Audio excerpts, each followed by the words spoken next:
শফির দেশে কাদিয়ানীদের দালালি করে সংসদ ভবনে কাউকে থাকতে দেওয়া হবে না।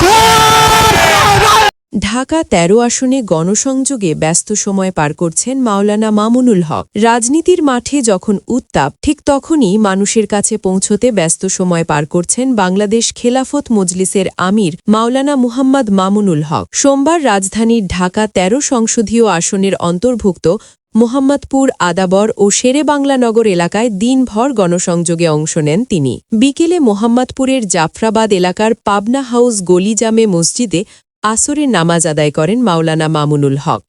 নামাজ শেষে সাধারণ মুসল্লিদের সঙ্গে কুশল বিনিময় করেন তিনি। এলাকার মানুষের কথা মনোযোগ দিয়ে শোনেন, খোঁজ নেন সার্বিক পরিস্থিতির। এ সময় স্থানীয়দের সঙ্গে তার আন্তরিক উপস্থিতি ছিল চোখে পড়ার মতো।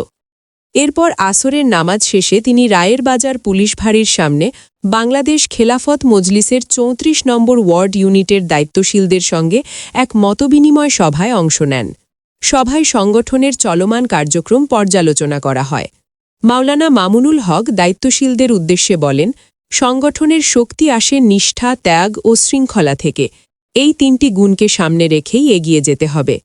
সন্ধ্যায় তিনি পশ্চিম ধানমন্ডির আল আকসা মসজিদে মাগরিবের নামাজ আদায় করেন। নামাজ শেষে সেখানেও মুসল্লিদের সঙ্গে সংক্ষিপ্ত মতবিনিময় করেন এবং তাদের দোয়া কামনা করেন।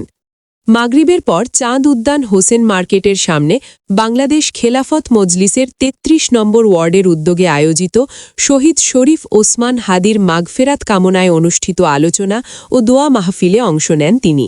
সেখানে শহীদদের আত্মত্যাগ গভীর শ্রদ্ধার সঙ্গে স্মরণ করা হয়। মাওলানা মামুনুল হক বলেন, শহীদদের আদর্শ বাস্তবায়নে সবাইকে ঐক্যবদ্ধভাবে কাজ করতে হবে, তবেই তাদের আত্মত্যাগ সার্থক হবে। দিনভর এই কর্মসূচির মধ্য দিয়ে স্পষ্ট ঢাকা ১৩ আসনের মানুষের সঙ্গে সরাসরি যোগাযোগ রেখে রাজনৈতিক ও সাংগঠনিক কর্মকাণ্ডে ব্যস্ত সময় পার করছেন মাওলানা মামুনুল